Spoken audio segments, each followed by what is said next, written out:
One. Unfortunately, wait. Oh, yeah, I can just move this out the way now. Aha. So fancy. So I can just tell him to animate. Ooh. Oh my gosh, that's so cool. That's very neat. Thank you. All I can do is roam around. That's about all I can do. I can't make anything animate. Collect pictures. Yeah, I can. Cool. I like to make random things. It seems like it would be fun to be able to just create something like that. I don't have the patience for it. The problem is that when you make a lot of things, you end up half completing a lot of stuff. Yeah. Like, this ghost is supposed to be able to do a bunch of other stuff, but I never go around to it. Moved on to the next project. Yeah. Yeah. And then somewhere along the line, I made this avatar. I like it. I like it. When did you you. make this one? A week or two ago? I don't Okay. know. Fairly recent. Time is weird. It's all relative.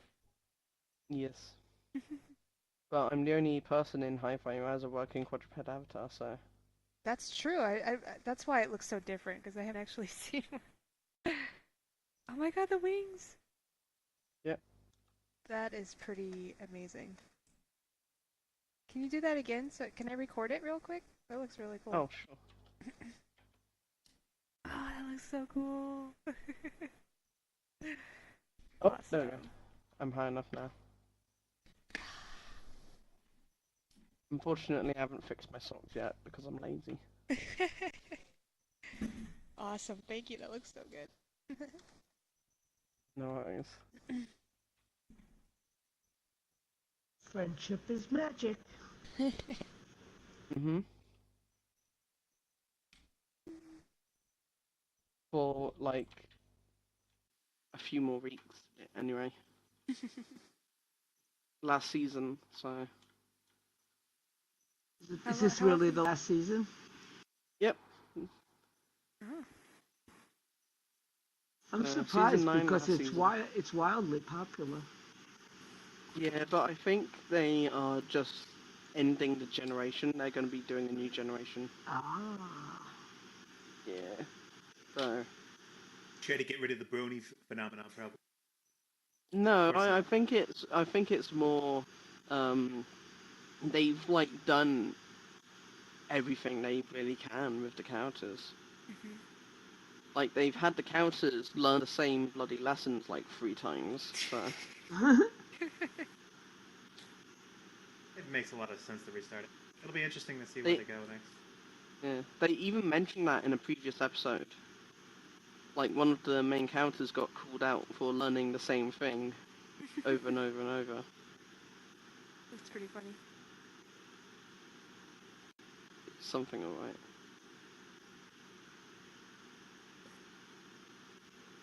I just hope it still has the same charm. Right. Yeah. They don't just ruin it by keeping it going. Mm. Well, I mean the next generation, if they do a next generation. Yeah. I hope it has the same charm. Gen 5. That'd be interesting.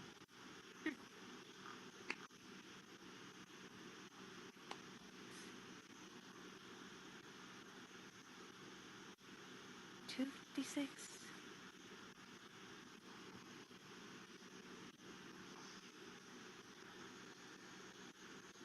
I guess I better grab the question. Yeah?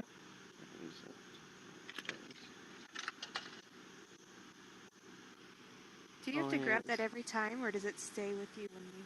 I've never used it, so I don't... It's on the marketplace, so it's a marketplace item. But it was supposed to be made so when you come in here, it automatically loads. But for some reason, they seem to have issue doing it. Alpha version B. Captain Octopus. In the house. Captain Octopus? How's it going? on, good doctor? How are you? Long time no see. It's been a while. I know you've been laying low, working secret projects. Super secret. Yeah, things have been good. I was sorry to read about your salon going down with the GLT. It's back up again, though. Yeah, I know. It's back up. Good. But not That's with good. GLTF. Unfortunately, Give it time. PBR, but not GLTF. Yeah, they'll fix it. What's the subject for this? This is a Sunday. Is that Kalila? Oh, so this Sunday? Actually, tentatively, what role is VR going to play in the impending environmental crisis? Because you know what's happening. But we'll see. Yeah. Okay. I don't know if that's quite sexy enough. What role it has is that people will go into VR to see the ocean. Well, I think it's kind of the Ready Player One idea. You know, the people took to the Oasis because the world was so messed up. Yeah. Kalila, I believe you've lost your sword. Chasing around behind you. Yeah. Nope, there it is. It's right there in your leg. Not in my leg. It's in my leg.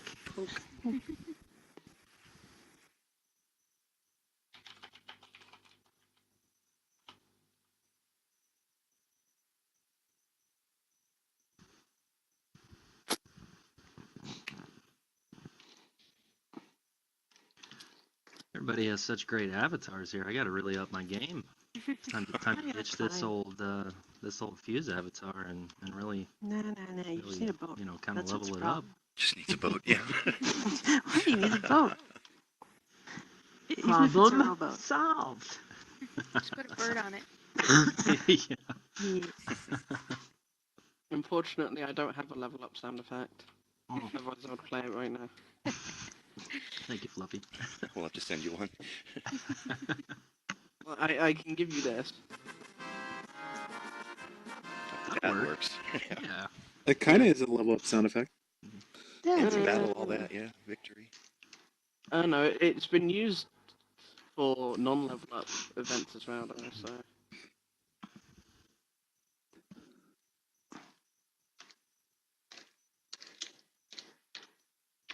EFK, Billmar? No, sort of. Hmm. I'm trying to log in with my cell phone. It's kind of crapping out. So.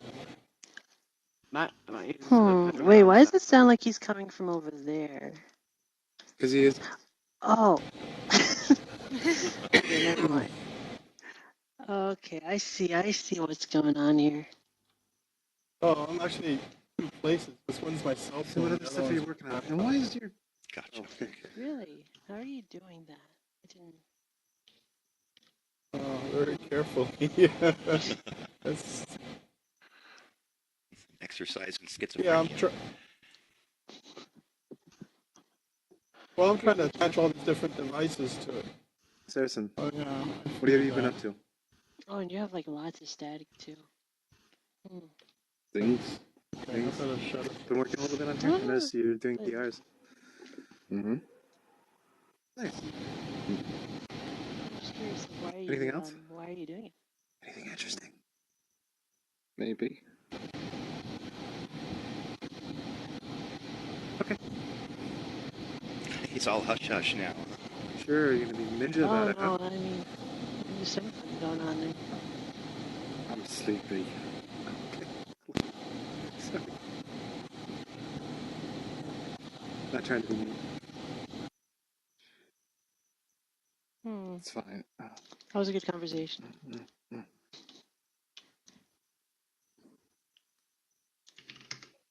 I think I have to edit my controls again. Things actually feel a little bit Yeah. smoother now. Hey, It's significantly. How's it going? Mm-hmm. it's going They feel a well. How little are you? smoother, yes. It's been a long Still time. kind of I fun to... know. It's nice to see everyone. Yeah, I know you miss me. It's okay.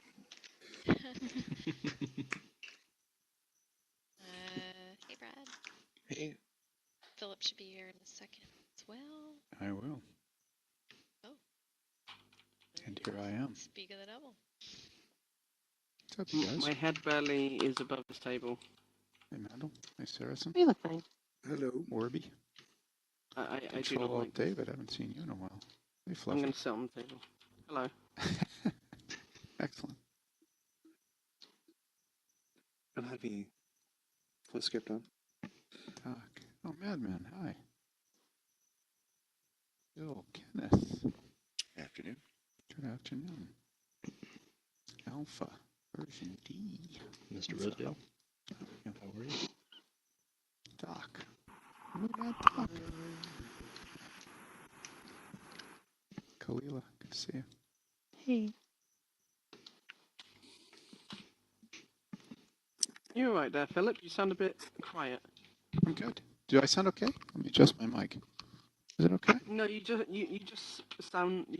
didn't sound very energetic. Not myself? Like normal. Bit Yeah. low energy. He's in the Zen No, state. I'm good. I'm He's pretty zen zen. Okay. I'm pretty zen. He's zenning out, man. Somebody Wow. put on some Blime on and crank it for him. A little bit of Black Flag, maybe get him all riled up. Just reading the New York Times article. Did you share that one with me, Brad? That the X Generation? Fantastic article. It's great. Oh, let me look it up. I got the Times here. It's great. No, Yeah, it was a New York Times. It was a New York Times article. I think it's from today. It said, actually, Generation X did sell out, comma, invent all things millennial, and cause everything else that's great and awful. Is this Gen X is a mess? No, it's in the New York Times. I think Yeah, it's, I'm looking in the Times. yeah, I mean, Oh, it's here an- it is. Here it's it May is. 14th. No. Actually, Gen X did sell out, invent all things millennial. Yeah, I got that it. one. Thank It's you. a great picture too. My God, that is totally my high school graduation. It's so good. The girl on the right has got those glasses. I don't remember. I think Yvette had those glasses. It's so good. So good. But Everyone blames the millennials. You know why? No. Oh boy. well, we know where this meeting's going to go. I know.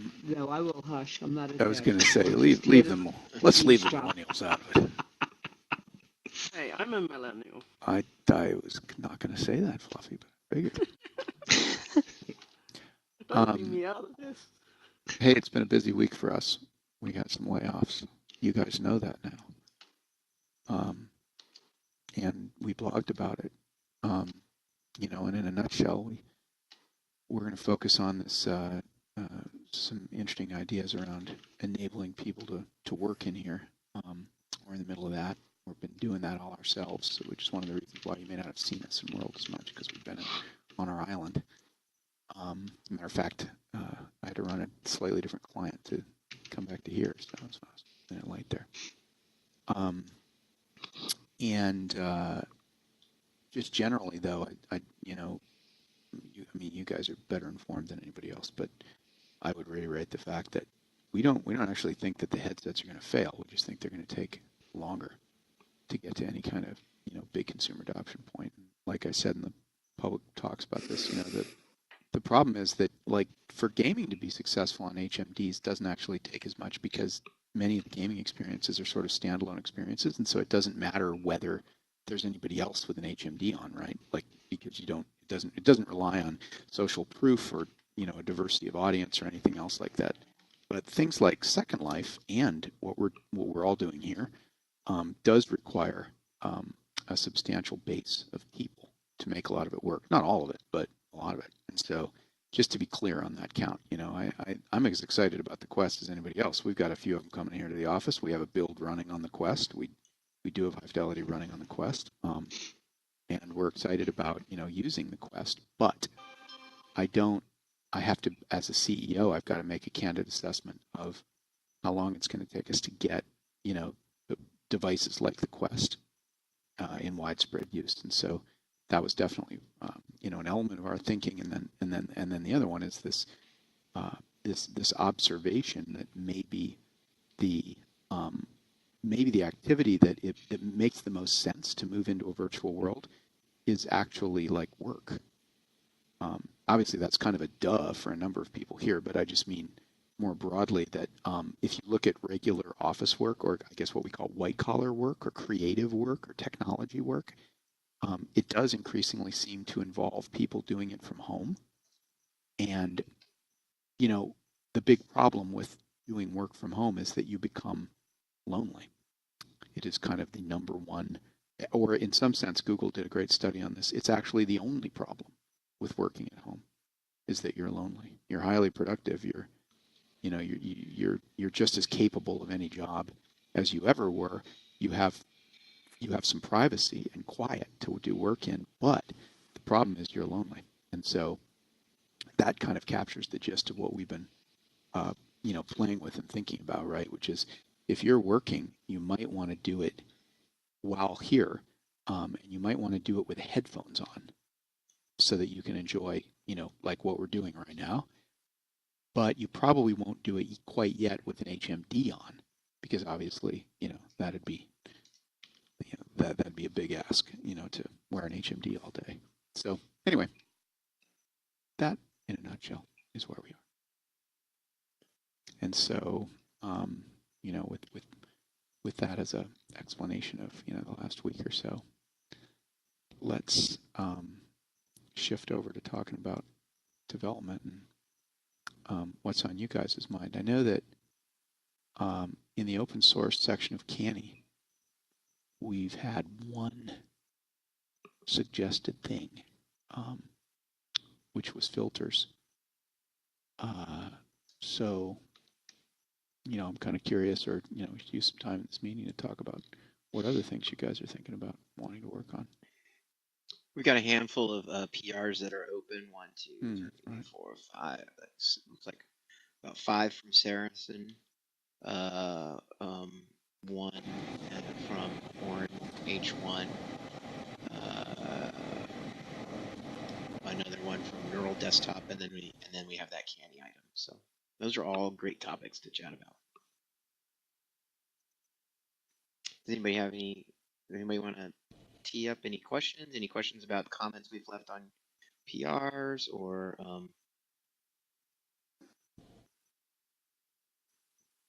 I have a comment, well, a question that is both development based and based on the big news. Sure. If I may ask it. How do I clear this question mark? I don't like that. So basically, you guys are still developing open source and all that, yeah? Yep. Correct. Yeah. Okay. There was talk in the forum post part that you guys might do some. I forgot what the word is. Closed source stuff. That thing. Proprietary. That's the word. Will that be affecting the open source stuff at all, or will it just be the same case as like the audio codec that HiFi uses, where we can still use it, but it's just closed source? Well, certainly the latter. I mean, I'm not sure. Was that something that we wrote, Fluffy, or? We had an FAQ section that just asked, like, would we, any kind of FAQs, and we kind of left it like open to the possibility. Yeah. So let me just add some context here as well. So we've had closed source software for some of our services from day one. Like all the Metaverse services code is all closed source. It's not open source. And so there's no, just to be super clear about this, this isn't in any way a change of how we've thought about things. The open source part of our code base has always been designed to be fully usable and fully realizable without ever using any closed source software from us. So there's no change in that philosophy at all. Yeah, I think another point that's important to make about this is we could be wrong about this, but one of the reasons why we feel like open source is even more the correct thing to do in say like the work-related use case is that the demand for inspectable security, extensibility, community submissions on things like plugins or extensions to the product that support new things. Like, let's say somebody did something related to like a directory system or something, like LDAP or something like that. It feels to us like the right implementation for a VR system that people are using like across companies to work together is probably even more rationally open source than like gaming and entertainment on top of a platform is, if you follow what I mean. So we feel like it makes even more sense to do it that way. And like Brad said, there are certainly times when it makes sense to do something as closed source. There's also cases, by the way, where you might do like a plugin. Well, let's see. Like we in our product a while back, we had an alpha version of a webcam recognizer that would move your I think I was showing something the other day too. We got it working again for a bit. That would use the webcam to animate your avatar. That's an example of something that I could imagine being like a closed source thing that we did as a plugin, but then like shipped with the client, right? So that would be an example of something where we would have to do that because we might have to like pay for it or ask you guys to pay for it or whatever, because it might very logically be, somebody's very cool Somebody else's IP tracker. So I can imagine cases that look like our codec, that are like that, like plugins or something that makes sense. But that's another good example where in any case like that, we've always made a point of making sure that piece of software, that piece of technology is not a required component. So yeah. Another thing I'll say is, we also very much want to not get in the way of the very cool use of this platform for generic metaverse. Our vision, there's nothing that's different about our vision here, and so in some sense, as we explore things that may not be as applicable to generic metaverse, we are going to continue to kind of let the technology that exists today, interface and domain servers and stuff like that, continue to work and be exactly as it is today. Like we don't want to get in the way of that. So no change in plans here at all, honestly. We also think that like public spaces such as the ones that we've put up, that we've all put up, together, and that you guys have up right now, almost certainly represent a likely desired destination for people that say came in as work users. So we don't think it would make any. It would eliminate the network effects that are part and parcel of like the internet itself, and certainly of what we're trying to do. It would eliminate the network effects if people that used the product like for work were not able to go to a server like this one, that was like a public server. So that's another reason why we continue. We intend to continue, supporting and using this open process that we've used so far. I think that is great news. Thank you, because there was a lot of sort of scare going around, like, oh no, they're gonna switch to closed source and all that jazz, and no, like I said, I just wanted to get the word from the horse's mouth, or whatever the correct term is. I mean, the thing with open source is that, like so many other things that we've done it, I think, very wisely, but we've also done it very early. I mean, that's like the problem here, right? Is that open source, the wisdom of choosing open source as a development strategy for this will become apparent once there are hundreds of developers making submissions, and that will then allow this platform to move forward in its capability and stability much faster than anybody else's. But that doesn't happen until we have enough people trying to use it together that some fraction of those people who are developers are making submissions. But we still think it's the right strategy. We're just early. I love that. I was going to wanted to say hello to Morag and to Apu Lover. Good to see you. Who's got headsets? You have a headset on. Good. We've got some headsets here. Did everybody sign up to get a Quest? How many people have Quests on the way? I have ordered. You have? Cool. I ordered about a week. Oh yeah? Nice. That's what they're telling me anyway. Cool. I'm getting one for free because I got lucky. Oh, cool. I ordered index controllers. Oh, you So, did? Nice. Then there's yeah. the Are you index. guys going to support those? We have Please tell me them, you are. but could Oh, you do that work for us? oh. I would put that very high on the list of open source things I'd like to see done. I don't know, Brad, if you agree. Sure. The Knuckles controllers they absolutely can be richly integrated in, so we have a full. But Yeah. that is work that we'd love to have you guys do. Yeah, I'd love to do I it. think Steam For VR Pimax has too. like. Oh, sorry. I think Yeah, Steam VR has an API specifically for it for these fully articulated finger Yeah. things, and you've already got like the built-in tracking with the leap motion, so you can already do fully articulate fingers. Yeah, exactly. I mean, it should be. The work would be pretty straightforward. Just kind of glue it together and kind And of hook it up. And I'll do it the if code. someone wants to buy them for me. Oh, well, there you go. There's a community deal. Somebody needs to buy you a controller. Control Alt David's here, so Control Alt David did the leap integration as well, so he might have some thoughts about how to make that work. So, maybe transitioning to some of the projects that are up there now. So, Menathol's not here today, so I guess it would be awesome if we could chat with him, maybe let him know that we're really intrigued by his proposal.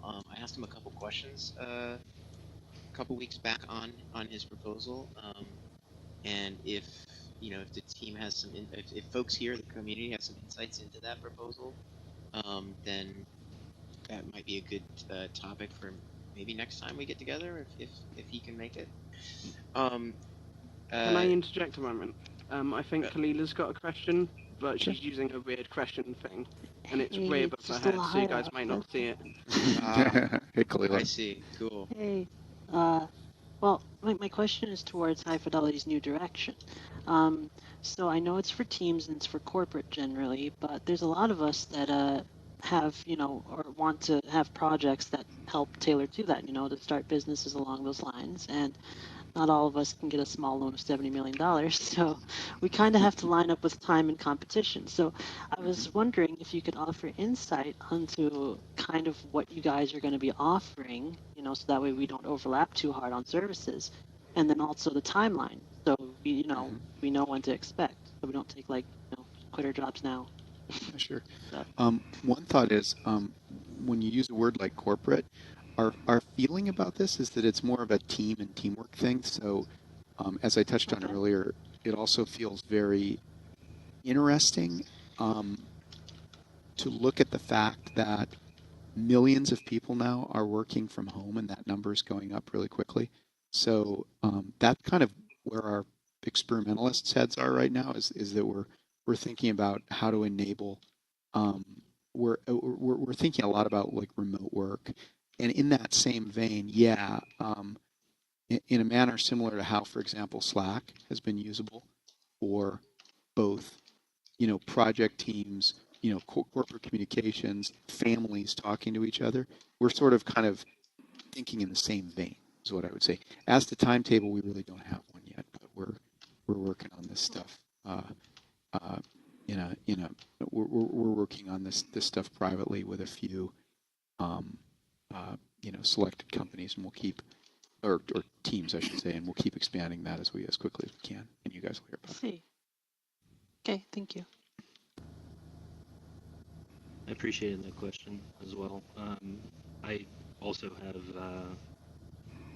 my startup, Metaphysical Studios, and we just want to try to avoid any kind of overlap of services that you may be slated to provide in your team version of the interface and the servers.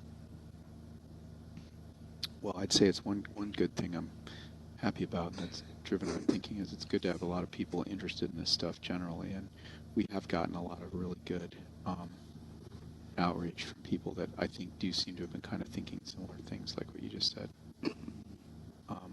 So that's good.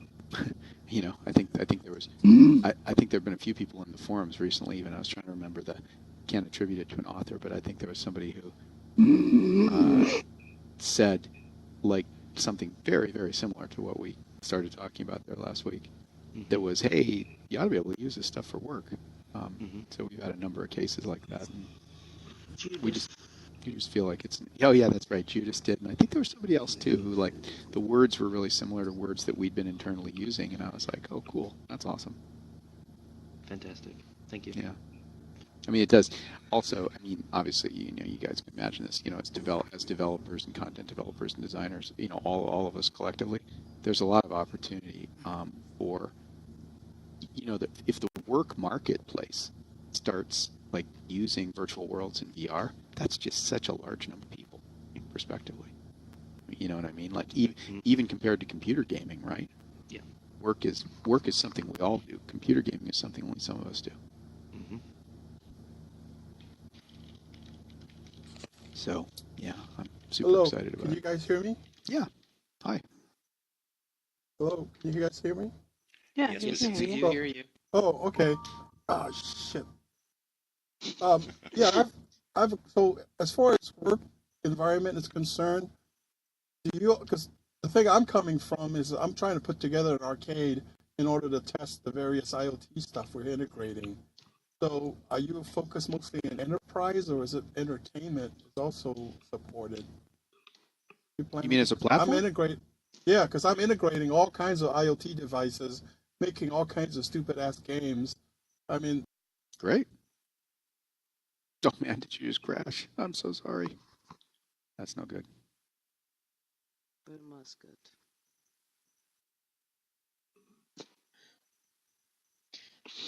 Does anybody Well, else? Regarding Oh, hi. yeah. You're back. I'm sorry. I'm on a mobile phone here.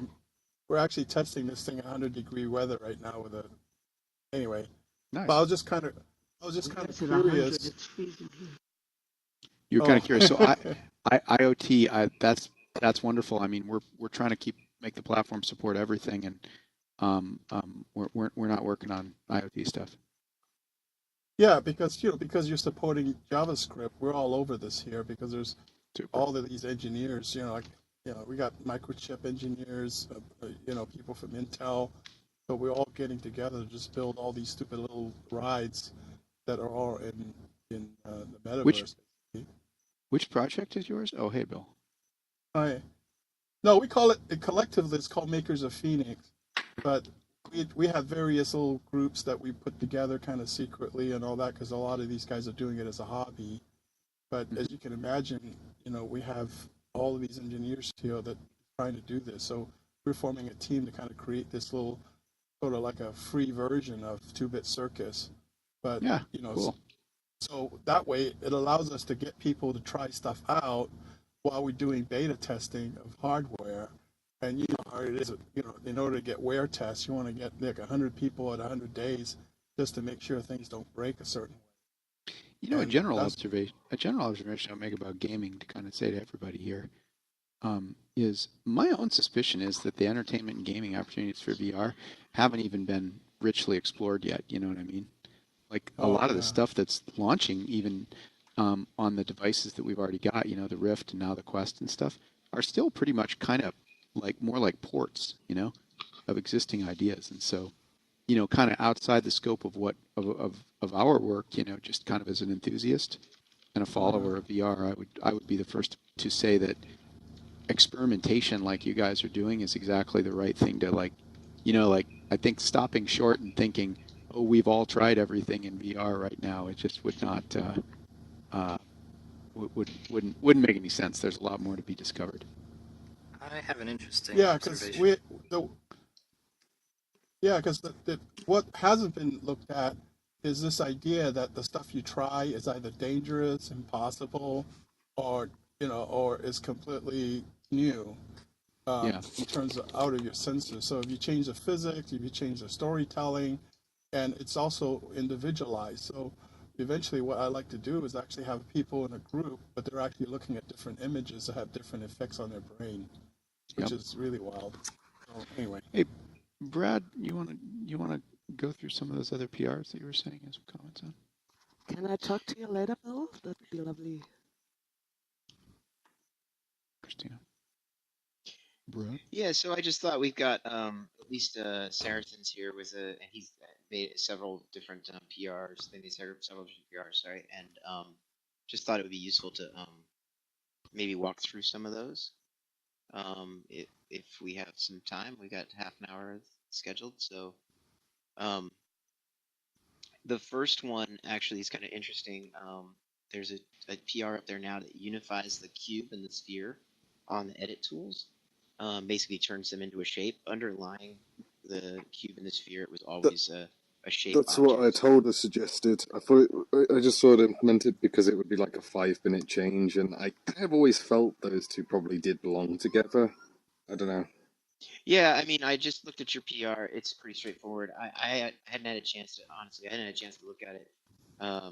Sorry, it's been up there for 12 days, and I hadn't checked it out yet. I apologize about that. I guess question for you, Philip, is that sound like a could change? You like that idea? Basically, as you know, in the create tools right now, there's kind of there's a cube and there's a sphere, but they're actually both the shape underneath. And then when you create either one of them, you can basically change them from a cube to a sphere to a, to a, what the heck, all kinds of different shape types, right? A tetrahedron, an isohedron, a hexagon. It's just, it's really a super simple change to just get rid of one of the extra. So it turns out that we've got like 10 icons on the create menu, and this will make it down to 9 because shape and sphere will just be cube and sphere will just be shape. Right. Just keeps things cleaner. I mean, it sounds fine does it make sense to everybody here? There are a bunch of canonical primitives there. And we don't have a button for each of them. It's like this actually, as you can see, I think you guys can all see the little box I made there. I can make it a sphere, right? I can make it a tetrahedron. I can make it an octahedron. I can make it an isohectahedron. I can make it a dodecahedron. So the idea here is to combine as long as I find these shapes, it's all brilliant. I'm looking at it now. I got it. So you're saying, let's make a distinction. Let's say that the model, I got it. The model constitutes logically a distinctive thing that you wouldn't necessarily transform one into the other, the mesh model. And then that the cube and the sphere are 2 out of a family of what? Like correct. 8 or something platonic shaped solids that we built. Yeah, and both of them create actually a shape. Gotcha. They actually both create a shape that then can be changed into any other kind. So I created this thing here in this as a box. Did we call it? Maybe we should call it shape. Is that what the PR does? That's what Sir. It follows the internal conventions. The main feeling that I don't really see the need for having the sphere as a default item because the cube makes a lot more sense since it's just something you'd use to say block out a room or something like that. Yeah. Honestly, the only reason these two things exist is because they were literally the first 3 entities. Yeah. And originally cube and sphere were 2 different entities. I move that unless anybody has a negative feeling about this, I move we accept this and make the change. Cool. Yes? Speak now or forever hold your peace. I think it's a good idea. As long as it doesn't break any content. Right. No, it's so... we can guarantee it will definitely break someone's content. Something will be wrong, but I mean, I think this is the right way to go. This makes total sense. It does look to me like this is really just a change in edit.js. There's no change to the underlying primitives here. It's just a change to the UI. I love it. Let's do it. Can you pull it right now or something, Brad? I want to have like the gavel. That would be pretty awesome. Unless there's anything. I'm doing it. Start the build system. My QA manager might be mad at me, but screw it. All right, wait. I gotta do some. Process. Better to ask forgiveness than permission. Well, right. Easier. Well, sometimes. Sometimes. Just don't ask Facebook that. Boom. All right. Done. I might have some cleanup on aisle 12, but I'll figure that out later. All right. What else we got? No, seriously. I mean, this is exactly what we should do: is come up with the right kind of Congress for this. Oh, I think I told her she just messaged me because it was his idea. Well, thank you. I told her. Okay, so I'm just gonna jump through yours first. Material alpha blending modes. This It looks one's like not there's quite ready yet. There's a lot more yeah. that needs to be done with this, but I think the principle makes a lot of sense. It's really just to remain compliant with the GLTF spec, because part of the spec includes the idea that you can bring in materials that can still have alpha channels, but come in as opaque, and that is actually part of the spec. I have brought in GLTF items that are like this. The real question I'd say about that is whether this fallback idea that I've gone with is the right way to go. So right now, everything's kind of assumed to be, everything is assumed to blend unless, no, everything is assumed to be opaque unless you have either 1 bit of alpha or 8 bits of alpha in the so it's cut out if you have 1 bit of alpha in the albedo alpha channel, and then full translucency if it's 8 bits. The way this works is you can pretty much say this is opaque. It will always be opaque no matter what kind of alpha channel is detected in the texture, and that allows you to follow the spec. Yeah, I think that, I mean, my general inclination on this, obviously, Sam Gondelman already gave you some PR feedback on it, and obviously we need to have you know, kind of work through that process of the code reviews. I mean, our long-term vision, and you've got a couple PRs that fall into this category, our vision is to support the GLTF spec as thoroughly as possible, you know, and so obviously your other PR that's up there about GLTF importer improvements is also on our, you know, we're working with you on that to try to get that merged as well. Much more activity because that's a little older, right? So, and you'll see that we have another PR that one of our interns actually put up. That's so it's not open source, but I mean, it wasn't done by you, but is one of our interns, which is to support skeletons and animations in GLTF as well. So I would just say, like, generally speaking, we're, you know, anything that moves us closer to the GLTF standard is certainly something that we're going to say yes, and it'll just be a process of one, you know, kind of code review and kind of that sort of cleanup work. Two, we do have a series of I guess, you know, one thing I would say that might be helpful here is we have an automated testing tool that we use for pretty much any graphics engine changes. And so I'll mention to Samuel that maybe he can give some pointers on how to add test cases to the automatic testing tool as well, Nitpick. That might would definitely help us with your PRs as well. I know about the one you have.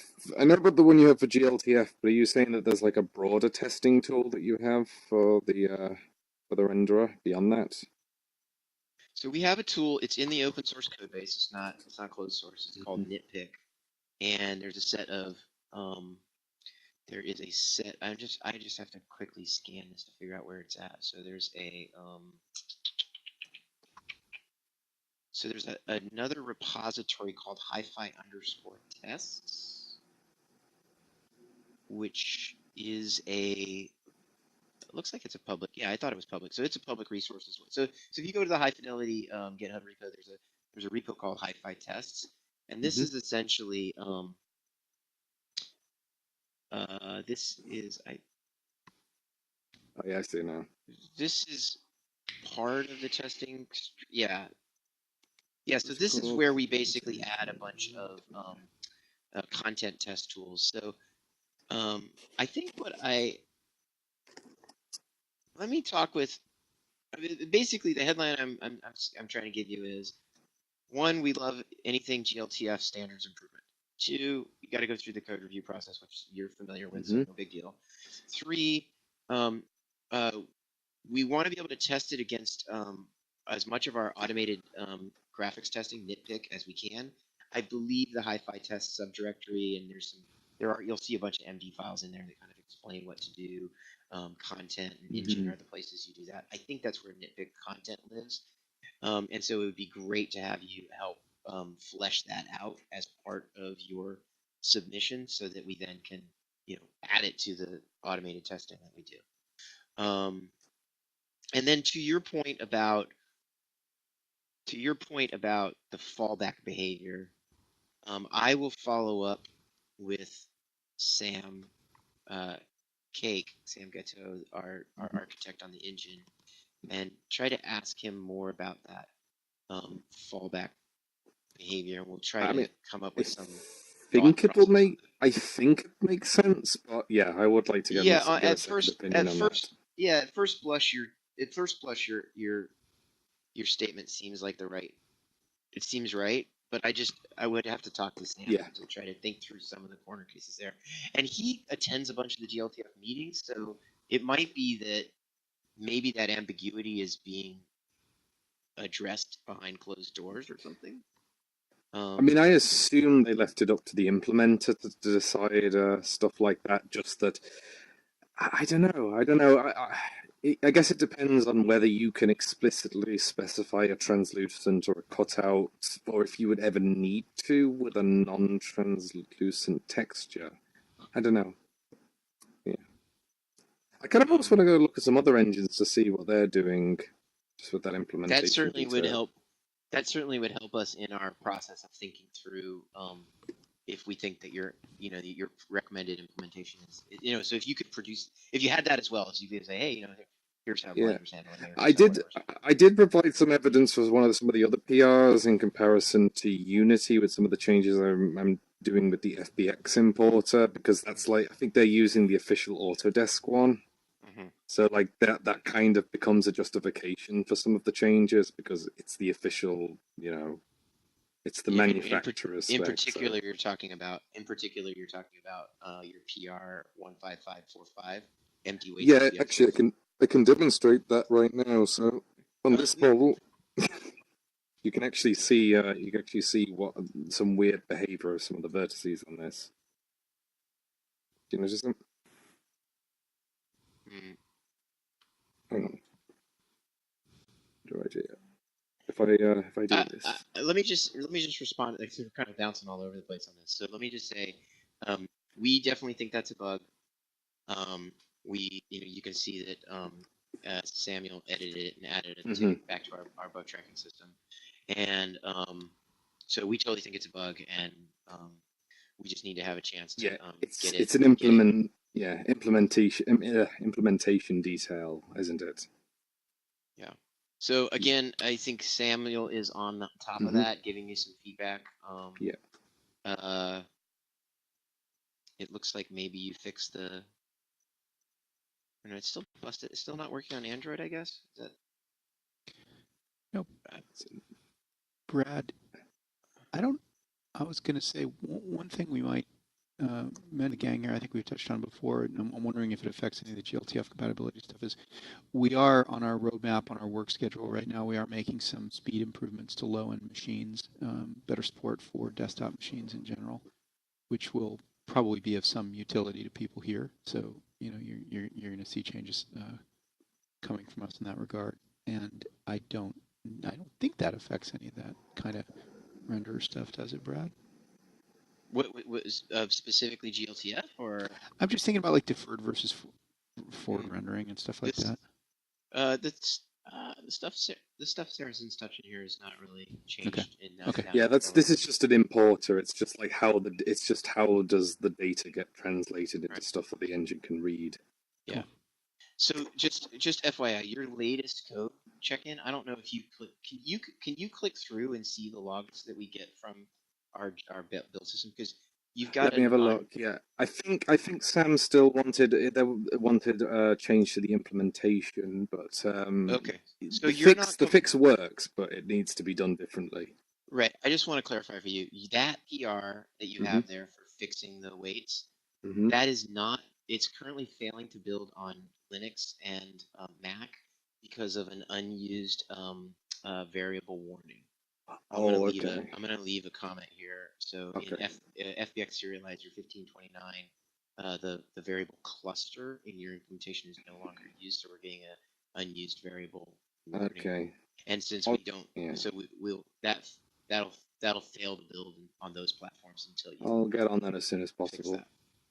But basically that one is like, yep, we will merge that one once it's passes code review, and again, if you could give us if you could get us the content that demonstrates this, that would be super helpful. I actually had it sent to Sam, so Okay, yeah, cool. he has a I think he said he'd leave a note internally on it. So yeah. Yeah. Okay. I see your thing is in the bug report. So cool. Awesome. All right. So let's see. Material alpha blending, empty weights, GLTF importer.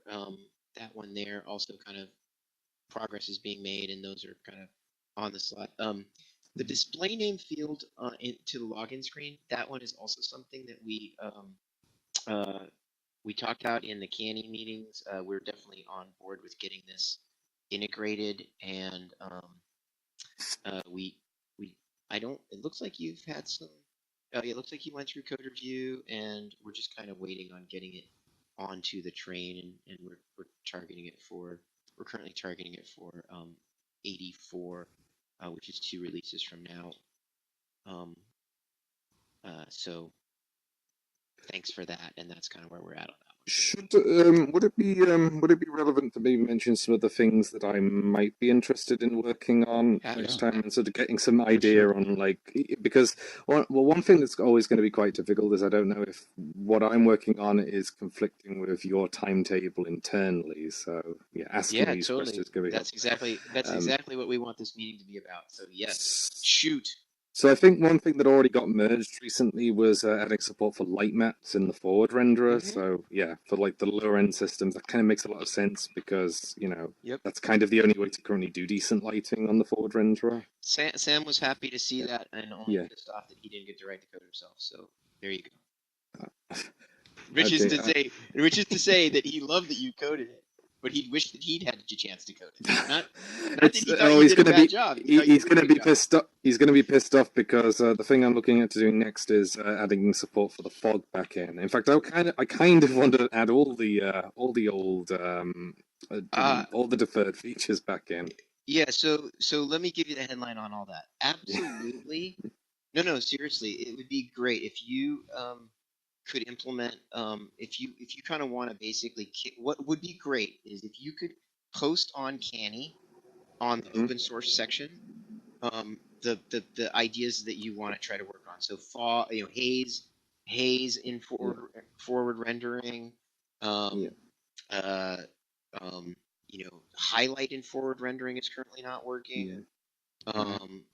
So there's a handful of features like that if you are particularly interested in them. So the nice thing about it, from what I've seen, is they're not like, it's not really even a case of having to write, like, most of the stuff already works. It's just a case of hooking it all together. Though I did one thing I did want to put to you though is if the initial purpose of the forward renderer was to target very low end systems like the Quest and whatnot, I'm kind of a little gun shy about adding in some of the more heavier features, like maybe at some point shadow maps, because turning those off seems deliberate in some sense. Yeah. So this is exactly the conversation I want to try to have right now with you. It's about this. So what I would like you to do, what would help us have this conversation the easiest, is if you would go to the Canny and throw up there the ones. I'm not trying to be a broken record of like Canny, but I'm just saying like what would be useful is if you could put like, hey, I already checked out haze and I think that would be straightforward. Then cool. Hey, now Sam has a strategy to think about the light maps, for example, or not light maps. Basically point lights. And shadow probably would be too aggressive on these low end machines. But if you could post like your favorites, like if you're like, hey, these are the ones I want to try to attack first, or because for whatever reason, maybe because you already looked at it and it doesn't really depend on as you well know. I mean, this might be a little esoteric for some of the folks here, but as you well know, like there's certainly some of the effects only can work in deferred rendering because they depend on depend on the existence of the initial rendering passes, right? But you're right that things like haze and stuff like that don't depend on that. And so the way sorry, go ahead. No, I was just gonna say I'll try to make this quick. So if you could just post like say like haze and then just say, hey, I checked out haze. I think it'll be straightforward. I'm not going to do anything fancy, just wired up, right? But if you looked at others and said, hey, I looked at the shadows and I know it's going to be more expensive, but here's my thoughts of how I would do this. Then I'll get Sam to engage with you in that forum as a way of kind of discussing his suggestions on how to approach it, to strike that balance between just getting it to work in forward rendering versus, does it have a performance impact? Because you're 100% right that some of the reason the forward render exists is to intentionally not do things which would be extremely low performance on some of these lower end devices. Would you potentially like to see some of these higher end graphical features? Because I think they can technically all be done, but like they're not going to be done in a performant way. Would you like maybe? Are you thinking like having switches or settings? So even if the features are supported by the renderer, you intentionally turn them off for some of the lower end devices? That's exactly what we're thinking. So we actually are in the process of doing some of this work now. Those of you that are watching the PRs that get merged, we're doing a bunch of work right now. And Philip mentioned we're doing a bunch of work right now on lower end machines and working on strategies to lower CPU usage, lower GPU usage on even on high end machines, kind of adding the switches, like you said. And our vision on this is that we will have we will do our best to detect the performance profile of the system, to then have that drive a set of switches about what can be done, and then depending on whether depending on the form factor of the release, like whether it's targeted for developers like yourself, maybe all the bells and whistles be available to really tweak it around. And if it's targeted for more of a narrow usage, then some of those user configurable switches wouldn't be present. So automatically detect the form factor of the device and do the best selections possible is exactly what our strategy is. So that's why I'm saying, like, it's awesome that you're intrigued by adding back features to the forward renderer, because there's great examples of that. It's not that the haze is a straightforward thing to have in the forward renderer. We just haven't gotten around to wiring it up. Yeah. So that's a good example of something. Well, the way I was looking at the haze, I haven't actually got it running yet, but it seems that it's just a case of I got to find some time to do it. But the way I think that I think this is the right way to do haze is to just do it, but do it part of the forward, do it on a per polygon basis. So rather than it being a screen space effect, I think that's the right way to do it. And it seems that's yeah. So that's exactly what I think would be. That is where a good use of the canny, because then that and maybe maybe we can get let's start with the canny thing. Like, if you could post your thoughts on that, then I'll make sure that Sam and I spend some time looking at it to steer you in the most optimal direction, right? Because we don't want to waste anybody's time, your time or our time. So it's another one I could kind of put to you is I'm very interested in exposing a new API feature to the audio injectors, which would potentially allow them to do streamed audio. Would something like that potentially be all right? Totally. Yeah, absolutely. Sure. We've talked about that for a while. Yeah, we've talked about that for a while. Are you thinking on the client side, like? Yeah, purely client side. So you could run like a client-side script that ingested a streamed format and then emitted it as an injector in world. Yeah. I think that would be lovely. I mean, you want to be thoughtful about the IP clearance on the actual code itself, relative to all the various, codec issues and stuff we've talked about. But we can take a look at that. I mean, what I was had in mind would just be for raw PCM data and nothing more than that. But like, if anyone wants to use it for more advanced encoding, then they probably could as well. Yeah, I think that sounds like a definitely a project that we think would be cool. Again, throw it up on Canny, and then we can give you some thoughts on that with more detail about things, pitfalls to look out for. Yep, that's a good one though. That's great. I'm starting to run up to a deadline here in 9 minutes, so I wanted to put in a. I just want to say, just wrap up with Sarah. Do you have any other questions about your PRs? I think we covered them all. I don't think so. I think everything I kind of know about. I'm probably going to be busy for the next couple of days, so I probably won't get to do much work on them. At least not like in the next few days. But once I do get time again, I will probably be working on it.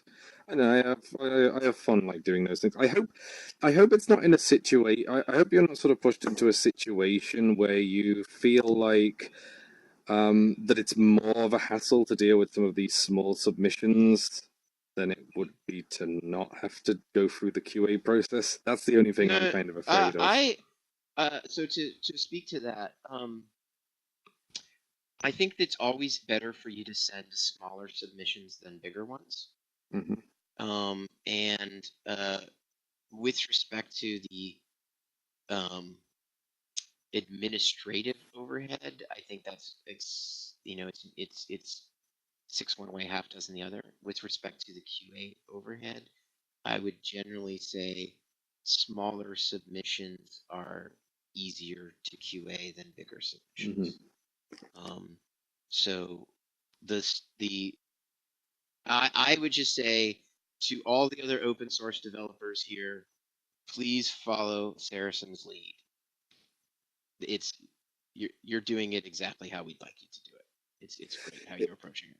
I mean, on that note, though, and what do you feel could be done potentially to, because I feel like the engine probably is quite intimidating for a lot of people, so what could probably be done to attract more people, more outside contributors who just want to, like, get stuff in, get features, get fixes, and, you know, deal with some of these small little niggly things that people complain about but may not necessarily be timetabled for you?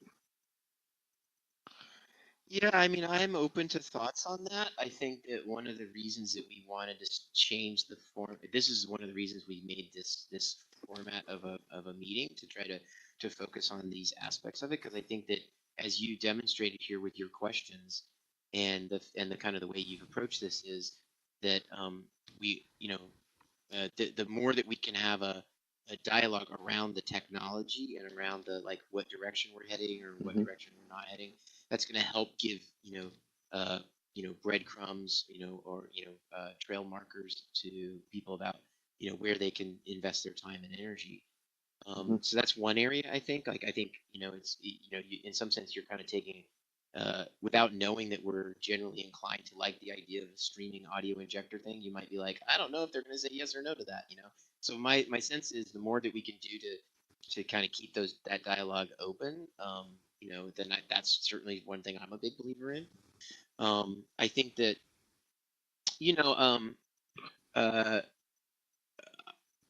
I think that I think this stuff is just kind of tricky. If we were sitting here trying to do an open source conversation around Unity or Blender, it would be equally intimidating, right? The code. But they've probably been doing it for a lot longer, I suppose. Like they probably are more used to this kind of organizational structure. Yeah, and more people, more developers work. I mean, it's a little bit like the catch-22, right? Like the more open source developers changing the engine, the easier it is for the next developer to come in and work on it, because there's just more, there's just more, the cosmic unconsciousness just has more knowledge, so. I mean, there was another thought that kind of came up, and whether there might be some value at some point in maybe documenting the engine, like not just documenting like user facing features, but like structures of the internals of the engine. Like I know that's not something that will happen overnight, but I'm wondering if that might be something that you may want to work towards. Totally. I mean, because I'll say this: more time is spent on my end figuring this stuff out than actually writing the code. Like the actual implementation details on those things, they were like 5-minute jobs, but like actually, figuring out how things hooked up was the big challenge. Right. So that's why I'm suggesting that, for better or for worse, that's why I think the canny conversation, and then so for example, if you had posted a bunch of items on Canny and sort of said, "This is what I've tried to figure out my own. This is what I've learned. This is what I'm curious about," then that would help us with this meeting because we could come to the meeting with a little bit more preparation. And maybe I would drag Sam along and I'd say, look, we're gonna spend an hour, specifically talking about these series of tech questions that Saracen raised or someone else raised. And so I agree with you, like more documentation in the code, more documentation around the engine, more explanation of the architecture. And since we can't snap our fingers and have that overnight, the way that my hope for this meeting and for the Canny open source conversation is the idea of starting that dialogue and having it become get the flywheel spinning on that. So I agree with all of your critique, and I think that my hope is that the tools that we've articulated are the right tools to address that critique.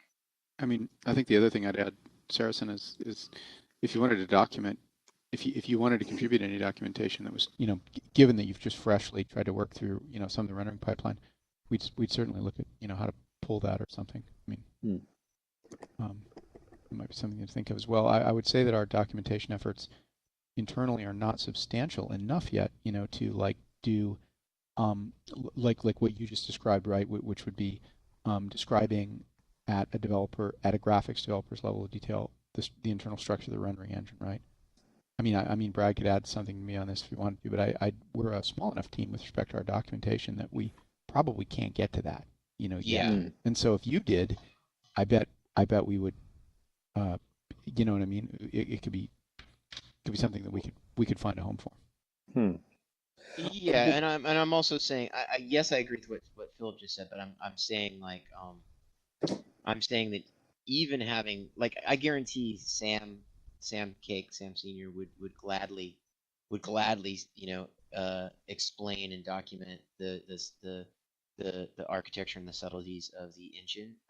He just doesn't know that those questions exist, because one, he's busy focused on his internal objectives, and two, other than kind of gleaning what your vision is from your PRs, which I think, as I mentioned, hats off, you're doing a great job of being very clear and articulate in your approach and your goals, and you've picked some really great examples of stuff that is pretty apparent in looking at it.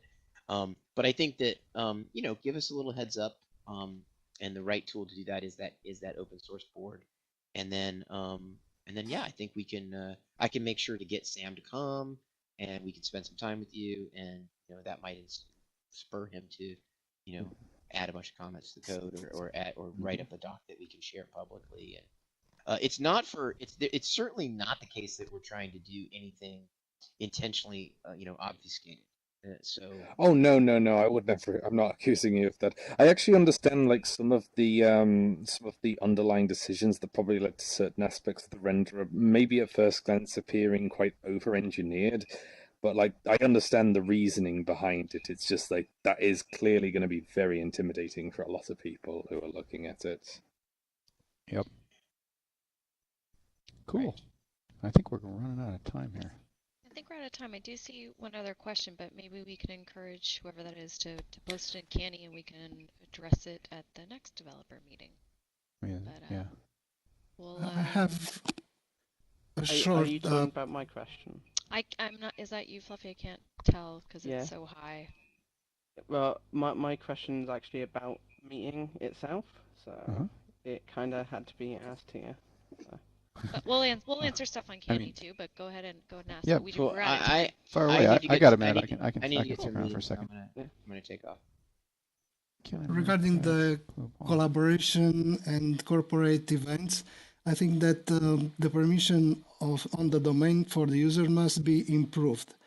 And I suggest password-based permission or an email-based. I know email based is more difficult to implement, but now I'm facing this. I want to create an event and I will send the invitation to other companies to join high fidelity event. And I cannot define the permission because this new users doesn't have an account yet, and I don't know their accounts. And sending these emails with invitation for the event, I can specify even the password or suggest them to create a user based on that specific email address. In this way, we can have, I don't know, the access policy predefined. The easiest way will be on password for sure. George, do you want to write up something on that, like Brad was saying in Canny, so I can look at it? I mean yes. Why don't you suggest a specific approach? Because I agree with you. I agree that's obviously that's an important thing, like guest access or event access that is conveyed through a prior access code or something like that. I agree. Why don't you write up what you think we should do, and let's all take a look at it and see.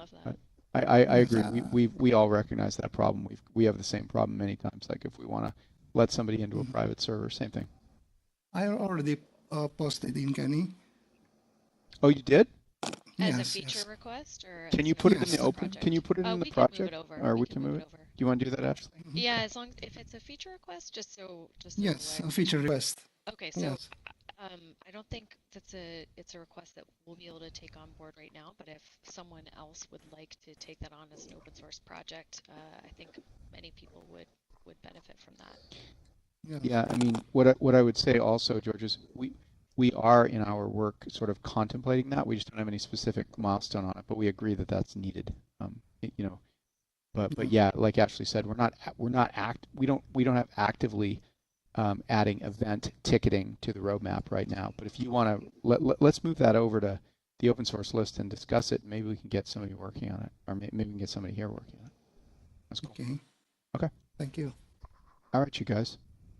Can we hear Fluffy's question, please? Yeah, sure. Hey, Fluffy. Sure. Hi. How come you guys moved the dev meeting from 2 weeks to monthly? Because that kind of happened all of a sudden, and we only had one in the first place. I didn't think we have enough time to address everybody's stuff. Like if we have more meetings and we pile up a list of things that you want us to do, or in the case even of this open source stuff that we can adjudicate basically, then it doesn't make sense to do it that way. So I mean, we figured we'd slow down, especially on we don't have as many developers right now to do things for you. And so, you know what I mean? Increasing the meeting granularity just makes it more miserable for everybody because it generates a larger backlog. I'll also just add we haven't actually had that many requests or open source project proposals. So we thought maybe we didn't want to show up every week and not have something to talk about. So we'd love to have some more projects to as Brad said, a little bit more time to prep in advance so we can talk those over with the developers. Yeah, it's a good point. Would it be an idea then to this is probably a bad idea, but to have 2 different meeting types? So you have one dev meeting a month and then one sort of town hall meeting like we had before, where we can ask these burning questions about what's happening, just so we can be in the know without having to wait a month and then spend half the dev meeting talking about things that need to be cleared up. Well, I mean, we can think about that, Fluffy, but the problem is I just don't feel like we're really doing anybody a service by doing that. I think we've had adequate time to... You will. You shut down all hotlines, you shut down all services for freelance creators. And I have to know if I plan a project on High Fidelity as platform, I have to know if in 1 month's time or 2 months' time I can still use the marketplace or the HFC or the flying. I don't have no clue how the locomotion controls work. It's like if you want us to still create based on the wonderful high fidelity code, which we are thankful for, if you got any interest left that we create based on that code stuff and VR experiences.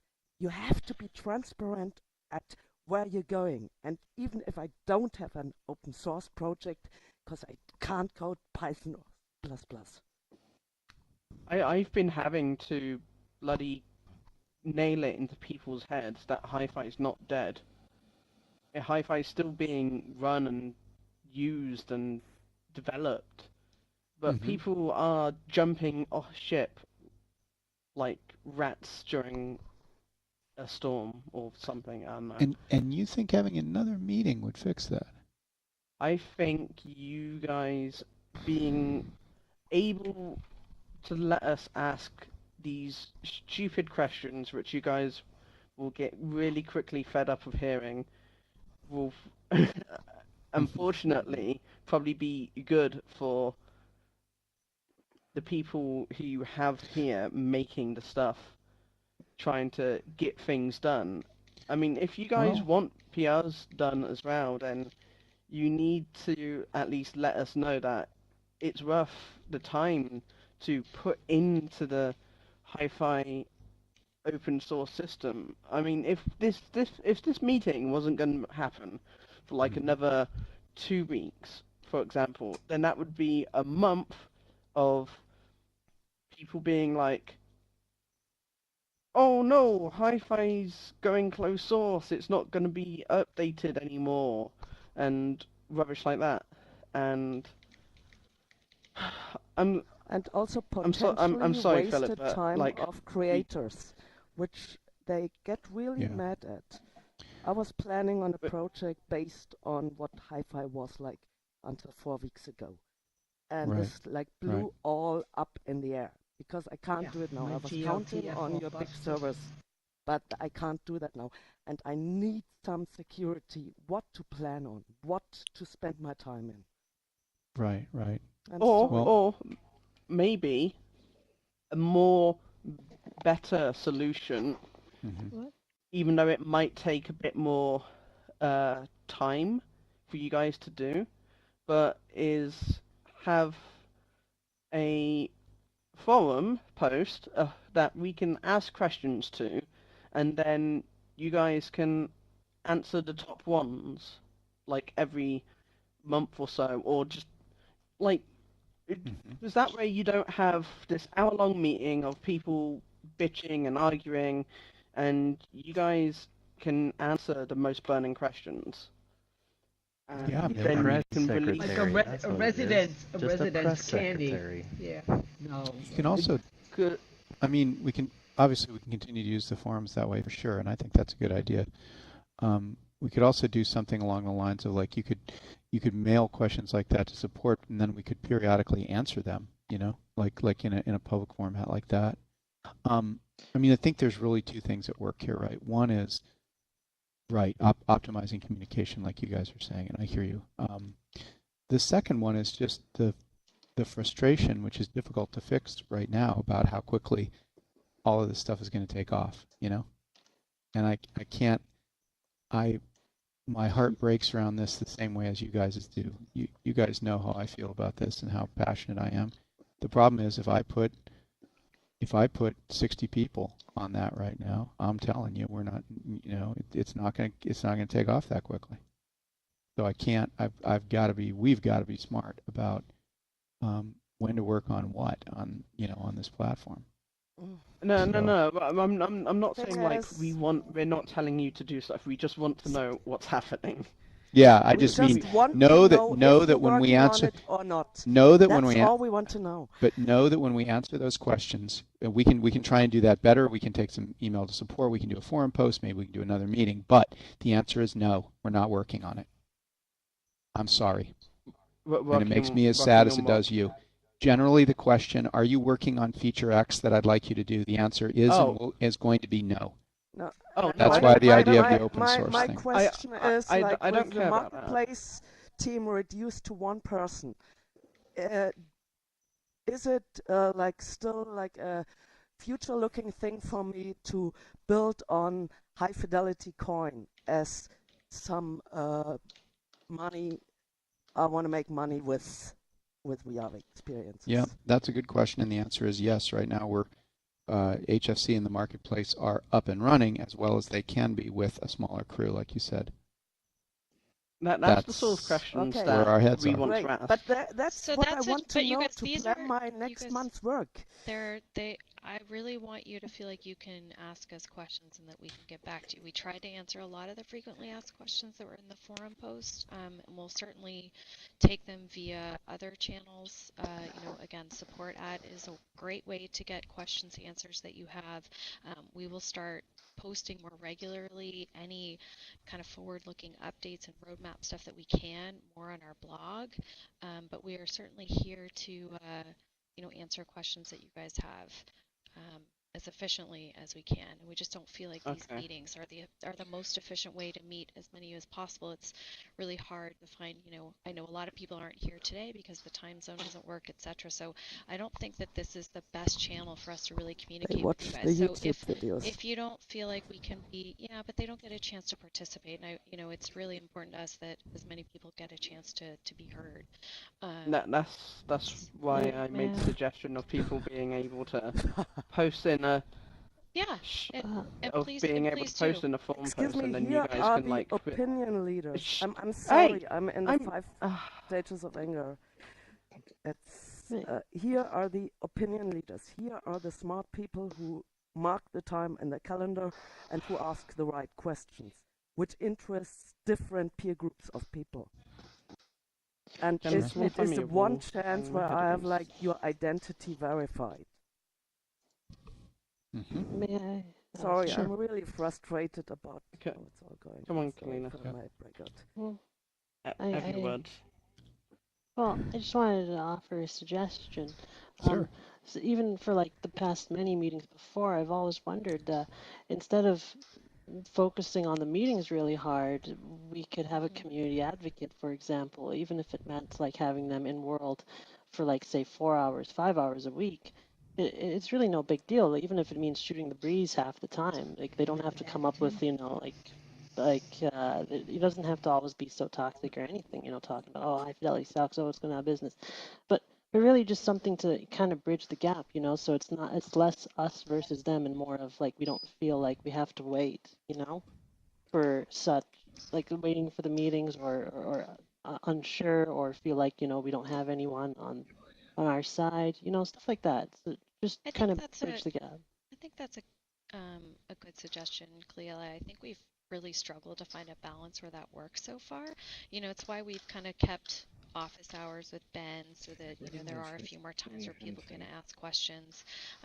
We just don't have the ability to kind of hire someone who can be an advocate. And again, since a lot of the questions and input that they would get are going to be things like feature requests, we just don't feel like we have the bandwidth to be able to address those, and that might be more frustrating for the community than it would be helpful for the community at this point anyway. Does that make sense?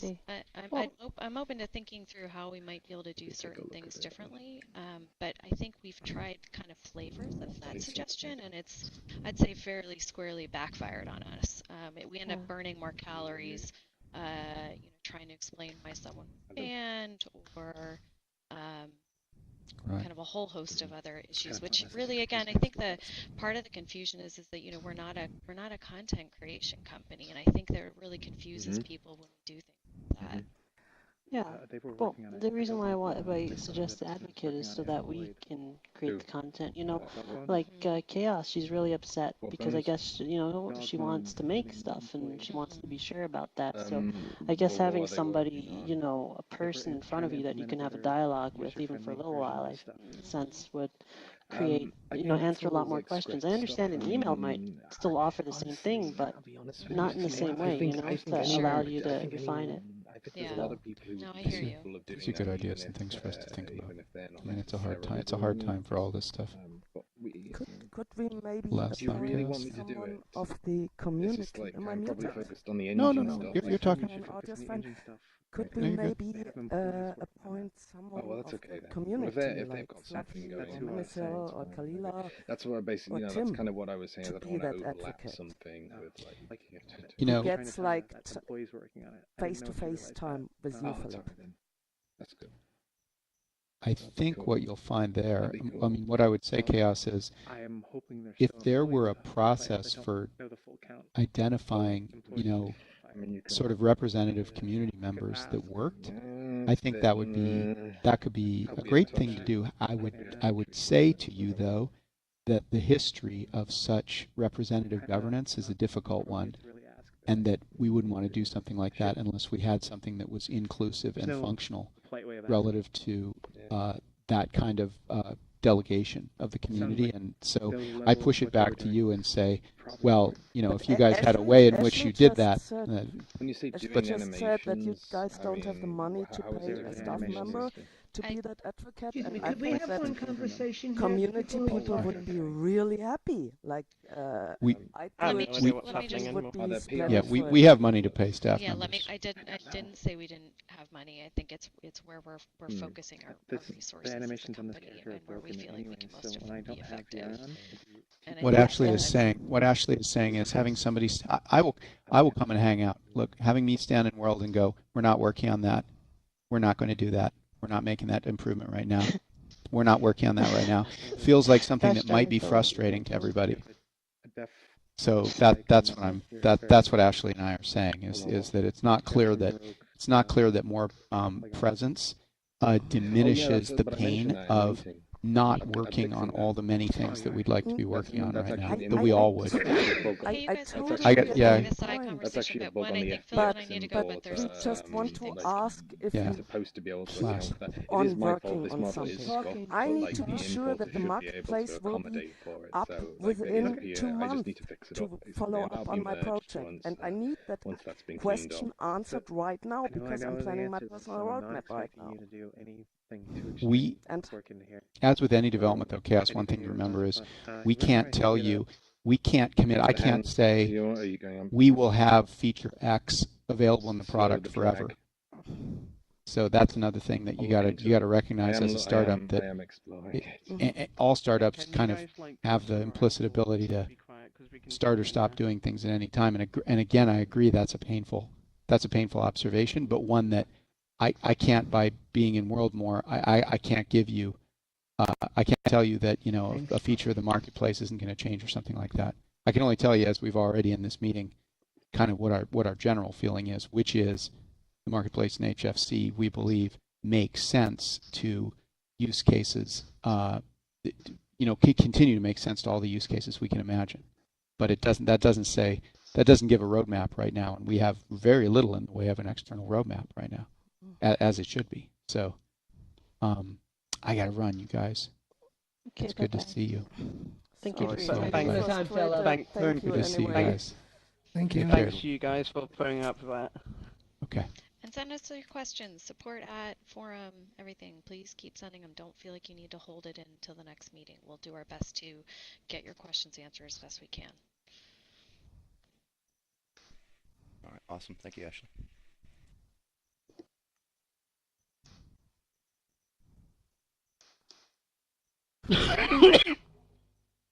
Sorry guys that I lost it. Sorry.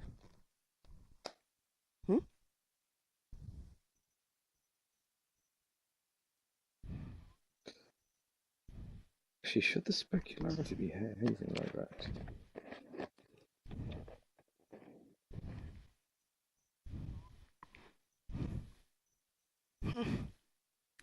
Yeah, but he got me in as a big, great.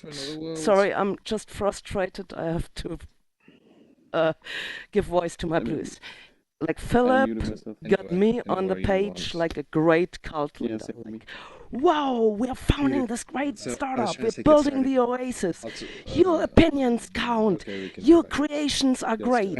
We need you as an important voice.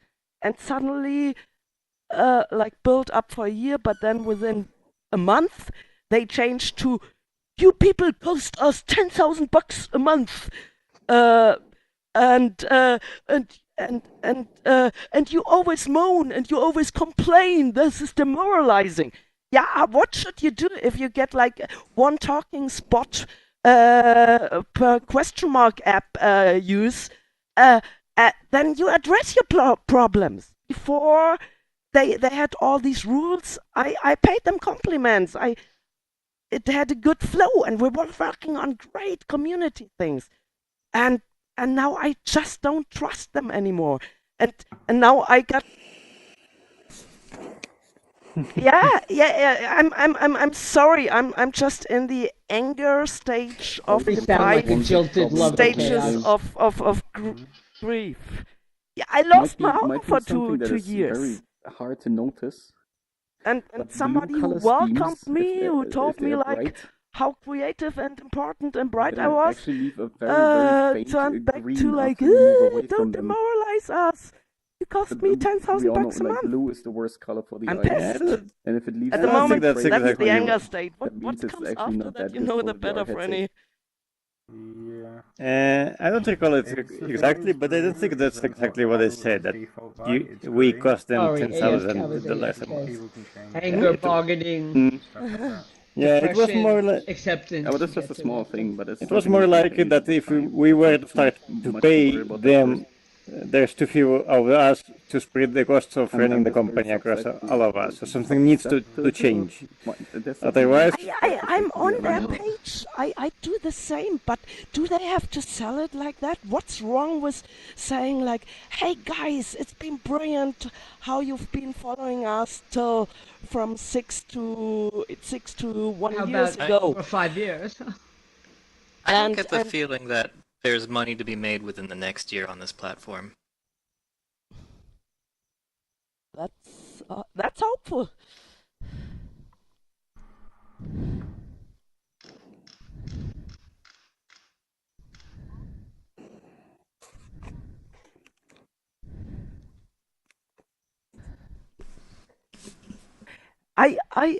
I totally see him, but he I think you guys need seeded to these chill the hell out. expectations in me 2 years ago.